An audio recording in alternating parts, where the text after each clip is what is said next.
नमस्कार। जैसा कि मैंने आपको पिछले एपिसोड में बताया था कि किस तरह से भगवान शिव दो महाशक्तियों को मिलवाने आए हैं, अब सुनिए उससे आगे।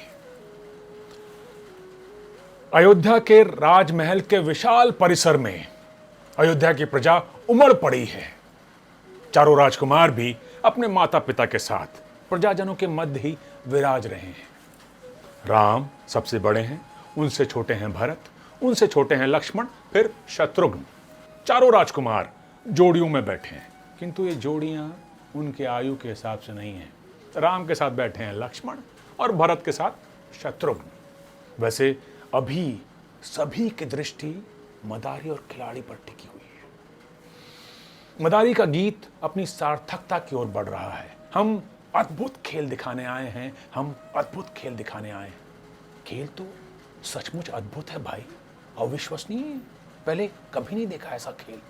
प्रजाजनों के मध्य इस तरह की कानाफूसी चल रही है। असल में सहसा लोगों को यह विश्वास ही नहीं होता कि एक वानर इतना संवेदनशील कैसे हो सकता है कि वो मदारी के गीत का मर्म समझ सके। किंतु यहां तो मदारी और खिलाड़ी दोनों ही अद्भुत हैं, तो फिर खेल साधारण कैसे हो सकता है। विशेषकर बच्चों में इस खेल को लेकर बड़ी उत्सुकता है। नन्हे राम एक टक बाल हनुमान को देख रहे हैं। राम मंत्र मुग्ध हैं। उन्हें देखकर ऐसा लग रहा है जैसे उन्हें कोई ऐसी चीज मिल गई हो जिसकी उन्हें बरसों से प्रतीक्षा थी। वहीं दूसरी ओर डमरू की नाद पर थिरकते बाल हनुमान की दृष्टि भी बार बार राम पर चली जाती है। फिर अगले ही पल वो लोगों की दृष्टि से स्वयं को बचाते हुए नृत्य में खो जाने का दिखावा करते हैं। किंतु ये दिखावा कब तक कर पाते बाल हनुमान। अंततः एक समय ऐसा आता है जब चंचल चपल बानर की तरह उछलते कूदते वो राम के पास जाते हैं और उनके चरण स्पर्श कर लेते हैं। वहां उपस्थित सभी लोगों को ये एक साधारण सी बाल लीला लगती है, किंतु भगवान शिव, मदारी शिव ये समझ जाते हैं कि ये कोई साधारण बाल लीला नहीं है। यही तो राम लीला है। राम लीला जिसे देखने और दिखाने के लिए वो मदारी का वेश धरकर कैलाश से धरती पर आए हैं।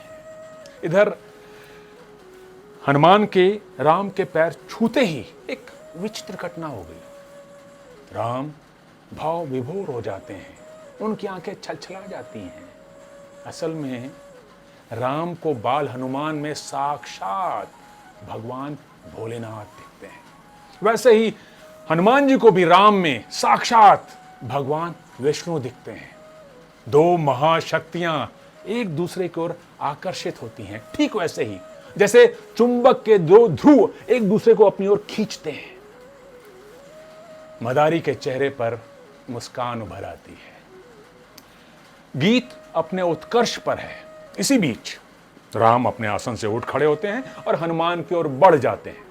इससे पहले कि महाराज दशरथ उन्हें कुछ बोल पाते या रोक पाते, बाल हनुमान भी उछलकर ठीक राम के सामने आ जाते हैं और अपनी नन्ही सी बाहें फैला देते हैं और देखते ही देखते राम हनुमान को हृदय से लगा लेते हैं। प्रजा से लेकर राजा तक, सेवक से लेकर स्वामी तक सभी आश्चर्यचकित हैं। पूरे राज परिसर में एक मौन सा छा गया है।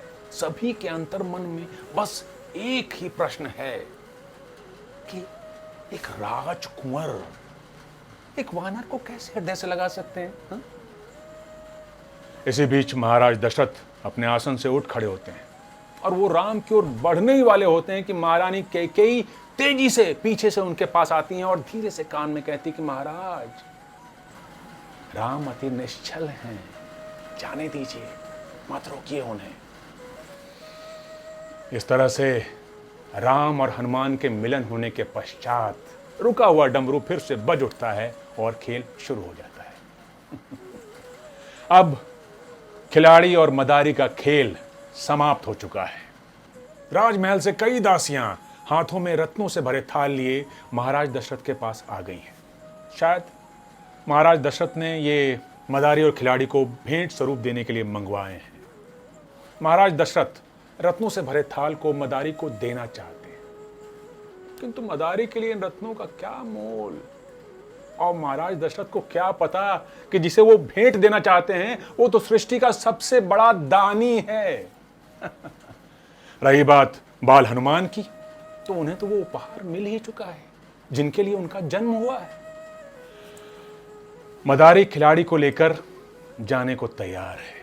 तभी राम महाराज दशरथ से कहते हैं, पिताश्री आप उन्हें रोक लीजिए। पिताश्री वो वानर मुझे अति प्रिय है, मैं उसे अपने साथ अयोध्या में रखना चाहता हूँ। पिताश्री आप उन्हें रोक लें। पिताश्री मुझे वो वानर चाहिए पिताश्री, मैं उसे यहीं रखूंगा अपने साथ। राम हट करते हैं और राम के हट के आगे महाराज दशरथ विवश हो जाते हैं। वो मदारी शिव से कहते हैं कि हे अवघड़दानी, तुम इस वानर का खेल दिखाकर पूरे जीवन में जितना धन अर्जित करोगे, मैं अभी इसी क्षण उतना धन तुम्हें दे देता हूं। तुम इस वानर को यहीं छोड़ दो।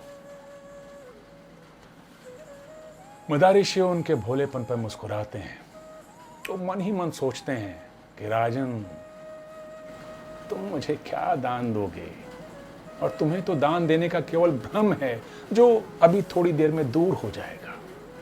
तुम अपने जिस बालक के लिए मुझसे ये वानर मांग रहे हो, ये तो पहले से उसी का है। वो भले ही भौतिक रूप से आज साथ ना हो, किंतु वो तो साथ थे, हैं और रहेंगे। किंतु वो कुछ बोलते नहीं है। महाराज दशरथ अभी भी एक याचक की भांति उत्तर की प्रतीक्षा कर रहे हैं। फिर मदारी शिव बड़े ही भोले स्वभाव से बोलते हैं कि महाराज, अगर आप मुझसे मेरा खिलाड़ी छीन लेंगे, ये वानर छीन लेंगे, तो मैं अपना जीवन यापन कैसे करूंगा? मैं तो इसी का खेल दिखाकर ही अपना पेट भरता हूं। महाराज दशरथ के बार बार अनुरोध करने पर भी मदारी नहीं रुकते हैं और बाल हनुमान को लेकर जाने लगते हैं। वो अभी थोड़ी दूर पहुंच ही रहे होते हैं कि ये सब देखकर राम की आंखें छलछला जाती हैं।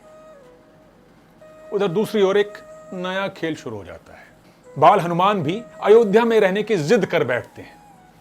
अब क्या था, ये तो वही हो रहा था जो भगवान भोलेनाथ चाहते थे। वो हनुमान जी से कहते हैं कि ठीक है, अगर तुम्हारी यही इच्छा है तो मैं तुम्हें रोकूंगा नहीं, किंतु पहले अपनी मां से अनुमति तो ले लो। बाल हनुमान कहते हैं आप उनकी चिंता मत कीजिए बाबा, मैं माता को समझा लूंगा, मैं यहीं अयोध्या में रहूंगा, आप मुझे अपने साथ मत लेके जाइए। इस तरह से भगवान शिव का उद्देश्य पूरा होता है। वो बाल हनुमान को अयोध्या में ही छोड़कर कैलाश वापस लौट जाते हैं। दो महाशक्तियों का मिलन होता है और शुरू होती हैं राम और हनुमान की अद्भुत बाल लीलाएं। तो अगले एपिसोड में देखिए राम और हनुमान की अद्भुत बाल लीलाएं।